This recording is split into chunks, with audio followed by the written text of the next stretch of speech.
Bagaimana jika suami setiap hari lebih mentingin hal lain daripada bermain bersama anak-anaknya? Contoh, suami lebih suka dan lebih intens dengan ikan koinya. Habis waktu di kolam saja, main sama anak dan ngobrol dengan istri sangat jarang. Terima kasih. Tentu saya sebelum menjawab ini, teman-teman sekalian, saya berharap ibu yang bertanya ini betul-betul apa adanya ya.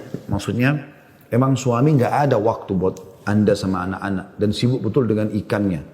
Mungkin ini perlu dinasehatin tentunya. Karena dia harus tahu kalau yang punya hak, lebih punya hak dalam rumah ya adalah istri sama anaknya, bukan ikan yang dia pelihara. Karena ikan itu tidak ada kewajiban dia untuk memeliharanya gitu kan. Dan ikan di kolamnya dibiarin aja sebagai hiasan, tidak ada masalah, dikasih makan dan ditinggalkan gitu. Jadi tidak harus menghabiskan waktu di situ. Tapi kalau dia masih bisa membagi waktu, artinya dia menganggap itu sebuah hiburan dia pada saat lagi tidak kerja, dia melihat ikan, misalnya ikan itu indah dan sesekali juga dia bermain sama anak dan memberikan waktu istri, maka nggak ada masalah. Karena itu masih mubah saja ya. Kecuali dia memelihara anjing, hewan dilarang, mungkin itu tidak boleh. Allahu a'lam. Dan saya berharap teman-teman sekalian, para suami, ya, nasihat saya, laki-laki ke laki-laki, maka bagaimana Anda fokus kepada istri, kepada anak, ya. Dalam arti kata, udah saatnya masuk ke rumah, luangin waktu buat itu. Berbicara sama mereka, memberikan sedikit hadiah, menggembirakan hati mereka. Karena sosok ayah atau suami yang sukses adalah yang kalau dia pergi dirindukan oleh istri. Kalau dia suami, kalau dia ayah dirindukan oleh anak-anaknya. Setiap kali tidak ada anak-anak dan istri rindu ingin bertemu. Dan kalau datang gembira, kalau ingin pergi rasanya kehilangan. Nah itu sosok ayah yang luar biasa. Tapi karena Anda kalau datang sibuk lagi dengan alamnya sendiri, sibuk terus baca buku, sibuk terus dengan telepon teman-temannya, sibuk terus dengan tadi ya hewan peliharaannya, maka ini akhirnya istrinya sudah ada 8 jam, 9 jam, 10 jam nunggu di rumah, anak-anaknya yang memang butuh figur ayah yang mereka jadikan panutan hilang, sehingga akhirnya Anda nggak ada di rumah sama saja. Ini Anda kehilangan figuritas, gitu kan? Dan sayang sekali. Saya akan tutup dengan bagaimana apa yang harus ibu lakukan.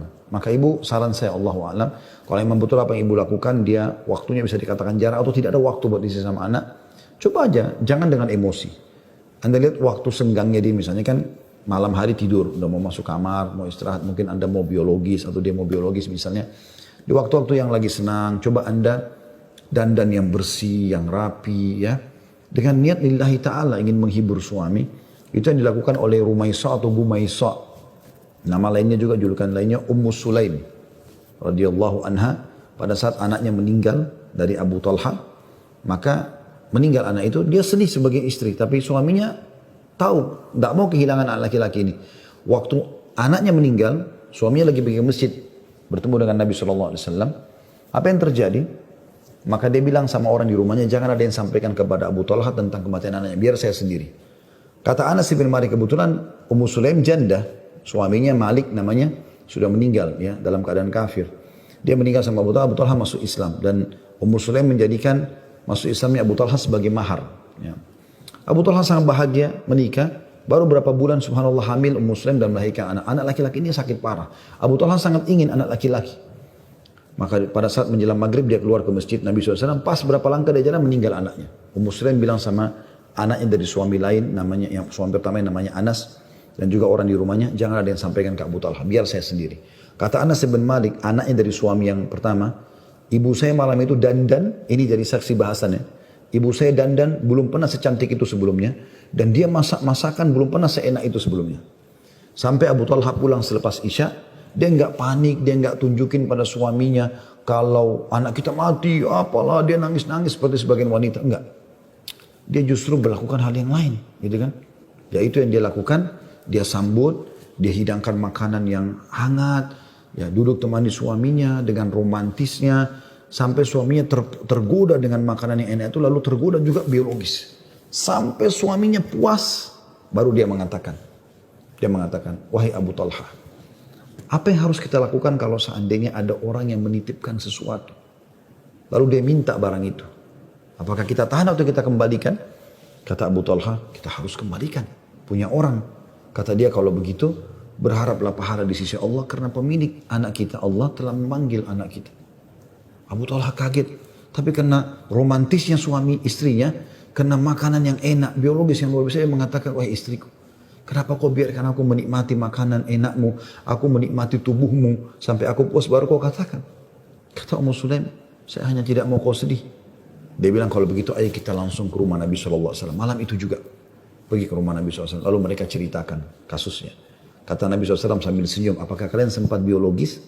Kata mereka iya. Kata Nabi SAW, semoga Allah berkahi. Betul, dari biologis malam itu, hamil Ummu Sulaim, tahun depannya lahir anak laki-laki yang Nabi SAW doakan dan berikan nama supaya dapat keberkahan. Dan anak itu kata Anas bin Malik, ya, anaknya Ummu Sulaim dari suami pertama, adik saya ini Nabi SAW doakan keberkahan sampai saya saksikan sendiri, dia punya anak 11 laki-laki semuanya dan terus keturunannya banyak. Jadi teman-teman sekalian, kalau mau nasihatin pasangan kita, terutama suami di sini bagi para istri, jangan gunakan emosional. Karena kalau Anda emosi, suami akan lebih emosi. Anda marah, dia akan lebih marah. Karena sifat laki-laki begitu. Tapi coba gunakan kelembutan. Ya. Anda pada saat mau biologis baru Anda bilang, apa kira-kira yang kurang dari saya? Butuh sesuatu nggak? Adakah sesuatu yang kamu senang? Saya masakkan kah? Ya, atau pakaian yang kamu ingin saya pakai, gitu kan? Minyak wangi kesukaan, apalah gitu-gitu kan? Jadi coba sentuh dari alam lain supaya dia terhibur dengan ibu. Bisa saja juga dia melakukan ini karena dia jenuh.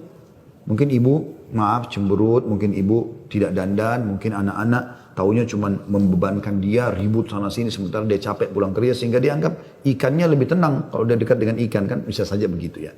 Mohon maaf saya bahasakan ini. Maka itu saran saya, Allah alam, sambil Anda doakan kepada Allah Subhanahu wa taala, semoga saja Allah Subhanahu wa taala melunakkan hatinya dan mengubah dia, dan kita juga doakan.